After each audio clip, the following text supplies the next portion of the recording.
מה זה הריטריטים?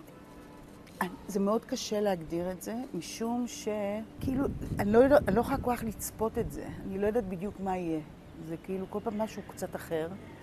בנות מביאות את הלבבות שלהן, ויש לי איזה מין סייעתא דשמיא שמאפשרת לי לתקשר עם הלב שלהן באופן כזה שזה יכול ממש לעשות להן תנועה משמעותית.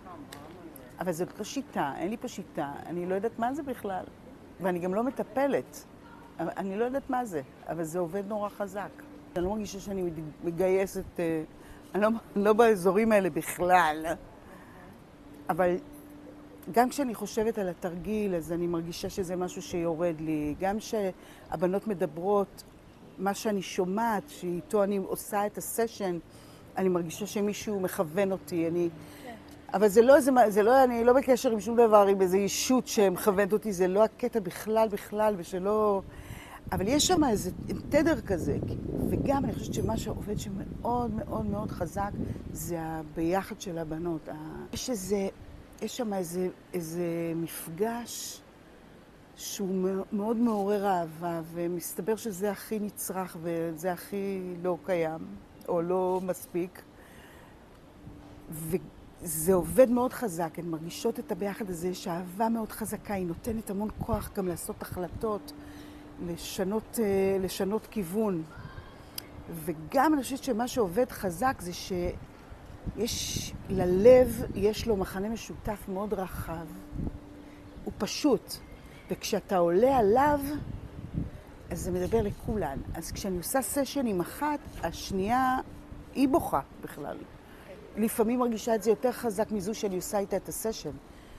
ומהעדויות ככה הבנתי שכאילו בנות ממש מרגישות שכל אחת שמדברת וכל דבר, זה כאילו הן. אז זה כמו איזה מין תנועה כזאת היא מאוד עמוקה וארוכה, כי היא שעות רבות.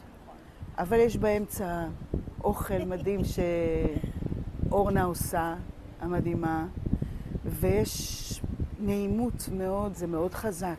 זה משהו בתדר של האהבה, את יודעת של הפרויקט החדש שלי, שאני כותבת לקולנוע ולטלוויזיה, קוראים לו תדר 528, שזה תדר האהבה. אני מרגישה את זה מאוד בעוצמה, שיש שם איזה אהבה, יש איזה קבלה של החולשה, שזה הכי מעצים.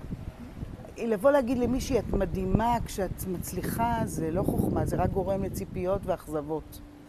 אבל כשאת באה למישהי שמספרת שהיא בכאבי תופת, שהיא מספרת שהיא דחויה, שהיא מספרת שהיא בודדה, שהיא מספרת שהיא מבוזה ומושפלת, ומשם לאהוב אותה ומשם לראות את העוצמה שלה, זה באמת נותן כוח.